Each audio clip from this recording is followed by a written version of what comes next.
Hello भाई। आज की वीडियो में हम करेंगे केमिस्ट्री का सारी रिएक्शन, वो भी बहुत कम ही टाइम में। तो वीडियो एंड तक देखना ताकि तुम्हें केमिस्ट्री की सारी रिएक्शंस आ जाए। ठीक है, तो अब वीडियो स्टार्ट करते हैं। ठीक है, पहली रिएक्शन हमारे पास है हमारा लेड नाइट्रेट के पोटेशियम आयोडाइड के साथ, और वो बनाएगी लेड आयोडाइड और पोटेशियम नाइट्रेट। तो ये डबल डिस्प्लेसमेंट रिएक्शन है, इसमें एक्सचेंज ऑफ आयन हुए हैं। ठीक है, ये इसके पास गया, ये उसके पास गया।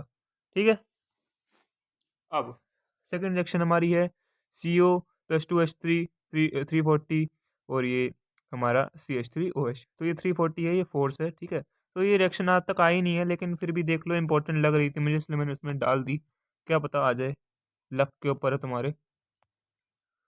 अगली रिएक्शन हमारी स्लेग्ड लाइम और कार्बन डाइऑक्साइड के साथ। तो स्लेग्ड लाइम और कार्बन डाइऑक्साइड वाली रिएक्शन ये रही। ठीक है, इस रिएक्शन में क्या है, हमारा स्लेग्ड लाइम होते हैं CO2, ये 2 है, यहाँ 2 आएगा। हाँ ठीक है, COH का whole twice plus CO2 give rise to CaCO3 plus H2O। तो इसमें हमारा क्या है कि जो हमारा स्लेग्ड लाइम है वो रिएक्ट करी है CO2 के साथ और कैल्शियम कार्बोनेट बनाया है और साथ में H2O बनाया है। और इससे ऊपर वाली रिएक्शन जो ये वाली रिएक्शन है, इसमें क्या करा है, क्विक लाइम है वो वाटर के साथ रिएक्ट हुई है और CaOH का होल ट्वाइस बनाया है, मतलब स्लेक लाइन बनाई है, और यही स्लेक लाइन नीचे भी रिएक्ट होती है। ठीक है, अब हमारी नेक्स्ट जो हमारा अब नेक्स्ट रिएक्शन है वो भी देख लेते हैं। तो नेक्स्ट रिएक्शन आपकी स्क्रीन के सामने ये रही। हमारा जो FeSO4.7H2O है, उसको जब हम हीट करते हैं तो वो बनता है 2FeSO4। ठीक है, और जब हम 2FeSO4 को हीट करते हैं तो वो बनता है Fe2O3 plus SO2 plus SO3। तो जो Fe2O3 होता है वो ब्राउन फ्यूम्स होता है। ठीक है, ब्राउन फ्यूम्स मतलब ब्राउन फ्यूम्स नहीं, सॉरी, ब्राउन फ्यूम्स गलती से कह दिया। ब्राउन होता है, मतलब जो Fe2O3 होता है वो ब्राउन होता है, और उससे पहले जो बनता है ना F2FeSO4 वो वाइट होता है, और उससे पहले ये 7H2O इसका वाटर का मोल है जो उसने कंटेन करा होता है। अगली रिएक्शन में हमने हीट करा है हमारा लेड नाइट्रेट को। तो लेड नाइट्रेट को जब हम हीट करते हैं तो वो लेड ऑक्साइड बनाता है। ठीक है, और हमारा नाइट्रोजन डाइऑक्साइड बनाता है, तो ये NO2 होएगा। ठीक है, तो थोड़ा यहाँ थोड़ा मुझे माफ़ कर दो यार, यहाँ 2 आएगा, यहाँ NO2 होएगा।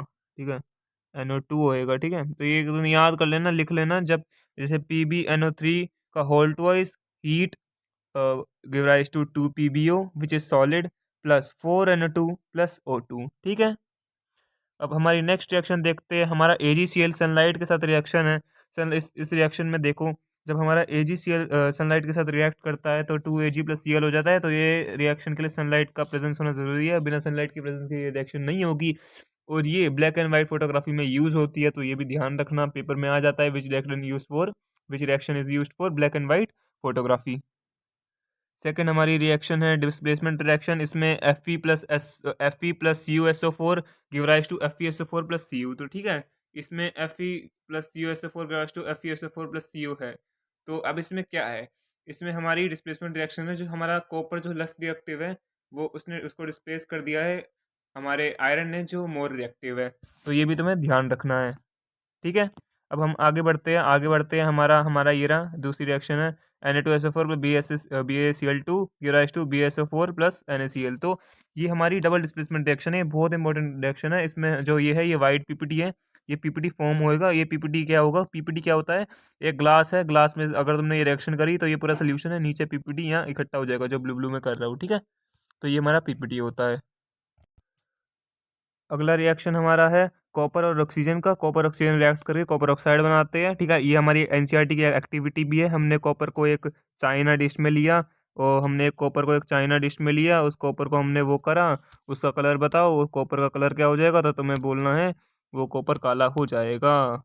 ठीक है, वो कॉपर काला हो जाएगा, काला या लाल नहीं, काला हो जाएगा। लाल काला कलर नहीं मिल रहा यार मुझे। अगला रिएक्शन अगर हम देखें तो अगला रिएक्शन है हमारे पास Na2CO3 plus HCl NaCl plus H2O और CO2। तो ये चैप्टर 2 एसिड एंड बेस हमारा स्टार्ट हो गया है। हमारा एसिड एंड बेस हमारा स्टार्ट हो गया है। ठीक है, तो ये यार ऊपर थोड़ी स्क्रीन में दिक्कत आ रही है, कोई बात नहीं, वो सही हो जाएगी, तुम चिंता मत करो। अभी देखो, हमारा ये रिएक्शन है Na2CO3। Na2CO3 जो हमारी है वो रिएक्ट करती है हमारी जब एसिड से। ठीक है, तो वो फॉर्म करती है NaCl plus H2O plus CO2। ठीक है, तो ये भी याद रखना है तुम्हें। ये हमारा फॉर्म होएगा। और हमारी सेकंड रिएक्शन कुछ ये रही, जब हमारा Na2HCO3 के साथ रिएक्ट करता है HCl, तब भी हमारा NaCl plus H2O plus CO2 बनता है। तो ये भाई कॉमन है। इसका इसका एक वो होता है कि जब भी मेटल, ठीक है, जब भी हमारा जो कोई भी मेटल होएगा ना, वो रिएक्ट करेगा कार्बोनेट, ये कार्बोनेट या किसी किसी भी साथ, मतलब जैसे हमारा, एक मिनट को मैं तुम्हें बताता हूँ। जैसे अगर सपोज करो हमारा कोई भी मेटल होगा, ठीक है, ये हमारा ये रहा, हाँ ये, अगर हमारा कोई भी मेटल होगा ना, मेटल मेटल वो जब भी रिएक्ट करेगा, अगर वो अगर एक बारी कार्बोनेट कार्बोनेट के साथ रिएक्ट करा, तब भी वो सेम चीज़ बनाएगा। और हाइड्रोजन कार्बोनेट के साथ रिएक्ट करा, ठीक है, मेटल हाइड्रोजन कार्बोनेट के साथ रिएक्ट करा ना, एसिड, तब भी सेम चीज़ ही बनेगी। ठीक है, तो ये याद रखना, अगर मेटल कार्बोनेट हो या मेटल हाइड्रोजन कार्बोनेट हो, वो जब भी एसिड के साथ रिएक्ट करेगा तो salt plus H2O plus CO2 पक्का बनना ही बनना है। ठीक है, तो ये एकदम लिख के ले लेना बात। ठीक है, अब हमारी ठीक है, आप देखो, ये हमारी सेकंड रिएक्शन है, COCl2 plus HCl, COCl2 plus H2O। तो ये ग्रीन है, ग्रीन कलर का रिएक्शन है, मतलब एक रिएक्शन हमारी बहुत इंपॉर्टेंट है। देखो हमारे लिए कलर्स याद करना बहुत इंपॉर्टेंट है। अगर कलर नहीं याद होएगा ना, तो बिल्कुल तुम्हें नहीं होगा। देखो मुझे भी कलर कलर में डिफ्यूजन होती है, मतलब कंफ्यूजन होती है, ठीक है, क्योंकि भाई मुझे कलर नहीं पता लगता, लेकिन नाम तो याद कर सकते हो ना, ग्रीन येलो वाइट, तो वो तो याद कर लो। तुमसे दिखा के तो नहीं पूछेंगे कि ये देखो ये कौन सा कलर है, हाँ, उनके पास इतने पैसे नहीं है। हाँ, और देखो अब इलेक्ट्रोलिसिस। इलेक्ट्रोलिसिस क्या होता है, जब हम एक हमारा NaCl का, जैसे ये है NaCl, हम इसमें डाल देंगे, NaCl डाल देंगे, ऊपर एनोड, ऊपर यहाँ कैथोड, इसमें इलेक्ट्रिसिटी पास करवाएंगे। इलेक्ट्रिसिटी जब पास होएगी तो जैसे हमारा जो कैथोड है उस पर हमारा हाइड्रोजन आ जाएगा, एनोड है उस पर हमारा सोडियम आ जाएगा। हाँ, तो सोडियम, हाइड्रोजन सोडियम कहाँ से आ गया, सॉरी, जो हमारा एनोड है ना, एनोड, एनोड पे हमारा आ जाएगा। एनोड का क्या होता है, एनोड पॉजिटिव होता है ना, तो उस पर क्लोरीन आ जाएगा। और जो कैथोड होता है उस पर सोडियम आ जाएगा। ठीक है, याद कर लेना। ये रिएक्शन भी बहुत इंपॉर्टेंट है, इसे मार्क कर लो या अपने कॉपी में लिख लो। ठीक है, नीचे जाओ, ब्लीचिंग पाउडर की हमारी रिएक्शन है, एक ब्लीचिंग पाउडर की रिएक्शन है ये रही। हाँ, तो इस रिएक्शन में क्या है, इस रिएक्शन में भी देखो, अब हमारी जो हमारा जो वो वाला जो मैंने तुम्हें बताया था ना, ये स्लेक लाइम जब भी क्लोरीन के साथ रिएक्ट करेगी ना, तो हमारा CaOCl2 प्लस H2O बनेगा। CaOCl2 क्या होता है, ब्लीचिंग पाउडर होता है।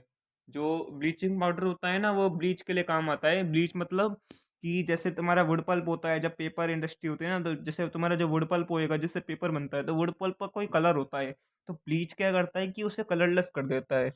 ब्लीच कलर को कलरलेस कर देता है, इसलिए। ठीक है, आगे बढ़ते हैं। ठीक है, ये छोड़ो, ये बेकार है, इसको मत करो, छोड़ो इसे। इम्पोर्टेंट रिएक्शन, इम्पोर्टेंट रिएक्शन है ना, इम्पोर्टेंट रिएक्शन है ना, चैप्टर 2 इम्पोर्टेंट रिएक्शन Zn, हाँ हाँ, ये इम्पोर्टेंट रिएक्शन है। तो देखो, Zn plus 2NaOH give rise to Zn NaZnO2 plus H2O। तो जब हमारा जो जिंक होता है वो हमारा NaOH के साथ सोडियम हाइड्रोक्साइड के साथ रिएक्ट करेगा, तो सोडियम जिंकेट और हाइड्रोजन बनेगा। ठीक है, NaCl plus H2O plus CO2 plus HNO3, ये क्या है, ये हमारा बेकिंग पाउडर का रिएक्शन है, NaHCO3 वाला। जो हमारा ये बेकिंग पाउडर है ना, वो ऐसे बनता है, जब हम सोडियम क्लोराइड, वाटर और कार्बन डाइऑक्साइड और हमारे अमोनिया को रिएक्ट करवाते हैं, तो हमें मिलता है अमोनियम क्लोराइड प्लस NaHCO3। जो NaHCO3 होता है, ठीक है, वो हमारा सोडियम NaHCO3 होता है ना, तो वो सोडियम हाइड्रोजन कार्बोनेट होता है, इसे हम बेकिंग पाउडर भी कहते हैं। ठीक है, आगे बढ़ते हैं। हमारी ये वाली दूसरी रिएक्शन है, जब हम इस बेकिंग पाउडर को हम हीट करते हैं, ये जो ट्रायंगल का सिंबल देख रहे हो, ये हीटिंग का सिंबल होता है, ये वाला सिंबल। तो जब हम इसे हीट करते हैं तो हमें Na2CO3 मिलता है। Na2CO3 वो क्या होता है, सोडियम कार्बोनेट। सोडियम कार्बोनेट कहाँ काम आएगा, सोडियम कार्बोनेट से हम वॉशिंग सोडा बनाते हैं। ठीक है, तो अभी हम आगे देखेंगे वाली रिएक्शन, पहले ये देख लेते हैं। जब हमने इसको हीट करा तो हमें मिला Na2CO3 plus H2O plus CO2। ठीक है, एक और टिप देना चाहता हूँ कि जब भी तुम्हें कोई भी रिएक्शन मिले ना, जिसके रिएक्टेंट साइड में CO3 हो, उसके प्रोडक्ट साइड पे हमेशा CO2 होएगा। ये तुम लिख के ले लो, ठीक है। अब देखो ये, हाँ ये हमारी, हाँ अब बेकिंग पाउडर का हमारा आ गया। ठीक है, बेकिंग पाउडर, हमारी बेकिंग पाउडर की रिएक्शन आ गई, बेकिंग पाउडर। तो अब देखो ये बेकिंग पाउडर, जो बेकिंग पाउडर को जब हम हीट करते हैं एसिड में, तो जब बेकिंग पाउडर को हम जब हीट करते हैं, जो हमारा NaHCO3 होता है, जो हमारा जिस NaHC सोडियम हाइड्रोजन कार्बोनेट जो होता है, उसे जब भी हम हीट करेंगे, H+ आयन कौन निकालता है बताओ? H+ आयन कौन निकालता है, कमेंट करो। H+ आयन निकालते हैं हमारे एसिड। तो हम जब NaHCO3 को हीट करेंगे, हीट एरो सॉरी, जब हम NaHCO3 को हमारा H+ आयन डालेंगे, तो CO2 + H2O plus sodium salt of acid बनेगा। तो जो H+ आयन्स है वो हम किसी भी एसिड से डाल सकते हैं, ज़रूरी नहीं है कि हमें किसी भी वो डालना है। ठीक है, तो जो हमारा ये बेकिंग पाउडर ना वो ऐसे बना, और जो हमारा ये है जो NaHCO3 है उसे हम बोलेंगे बेकिंग सोडा। ठीक है, बेकिंग सोडा बोलेंगे इसे। मैंने गलती से अगर पाउडर बोल दिया हो तो देख लेना, बेकिंग सोडा होता है NaHCO3। अब देखो वॉशिंग सोडा, हमारा वॉशिंग सोडा जो हमारा NaHCO3 को हीट करके निकला था, जो हमारा बेकिंग सोडा को हीट करके हमारा निकला था, जो हमारा Na2CO3, अगर हम उसमें डालेंगे 10 मॉलिक्यूल्स ऑफ वाटर तो हमें मिलेगा Na2CO3.10H2O। ठीक है, तो Na2CO3.10H2O देख लो, यहाँ भी बना हुआ है Na2CO3.10H2O, ये याद कर लेना, ये वाली रिएक्शन भी इंपॉर्टेंट है। अब हमारी सेकंड रिएक्शन और लास्ट रिएक्शन नहीं है, लास्ट रिएक्शन नहीं है सॉरी, लास्ट रिएक्शन नहीं है, इंपॉर्टेंट रिएक्शन लेकिन लास्ट नहीं है। ठीक है, तो हमारे ये एनसीईआरटी में भी दे रखी है, जब हम प्लास्टर ऑफ पेरिस को, जो हमारा प्लास्टर ऑफ पेरिस होता है ना, CaCO2.12H2O। अब ½ H2O ये क्यों बोलते हैं, ½ H2O इसलिए बोलते हैं क्योंकि जो अगर हम दोनों साइड में 2 मल्टीप्लाई करेंगे ना, दोनों साइड में 2 मल्टीप्लाई करो, थोड़ी मैथ्स लगाओ मैथ्स वालों, तो हमारा ऐसे कुछ होएगा 2Ca4, 2CaSO4, 2CaSO4, हाँ 2CaSO4 डॉट डॉट 2H2O, तो मतलब जो दो कार्बन, अगर जो दो कैल्शियम सल्फेट के जो हमारे मॉलिक्यूल, जो दो कैल्शियम सल्फेट के वो होते हैं ना हमारे मोल, उसमें एक एक मतलब पूरा एक मॉलिक्यूल ऑफ पानी होता है। ठीक है, ये याद रखना, दो मोल में एक मॉलिक्यूल ऑफ पानी होता है, ये याद रखना। ठीक है, दो मॉलिक्यूल में एक एक मॉलिक्यूल ऑफ पानी होता है। ठीक है, CuSO4 + .5H2O को जब हम हीट करेंगे, CuSO4 + 5H2O बनेगा, जो उड़ जाएगा। और जो हमारा CuSO4.5H2O होता है वो ब्लू कलर का होता है, और उसे हीट करने से वो वाइट हो जाता है। ठीक है, ये रही रिएक्शन जो हमारी है, ये रिएक्शन इसे याद कर लेना। आगे वाली रिएक्शन देखते हैं। Na2CO3.10H2O को जब हम हीट करते हैं तो Na ये देखो, ये थोड़ा गलत लिखा हुआ है, NaCO3 + 10H2 होएगा। ठीक है, इसे इग्नोर करो। और हमारा मेटल नॉन मेटल आ जाते हैं, हमारा इसमें से 3 या 4 मार्क्स की रिएक्शन पक्का आएगी, तो ये भी याद कर लेना, बहुत इंपॉर्टेंट चैप्टर है हमारे क्लास 10th का।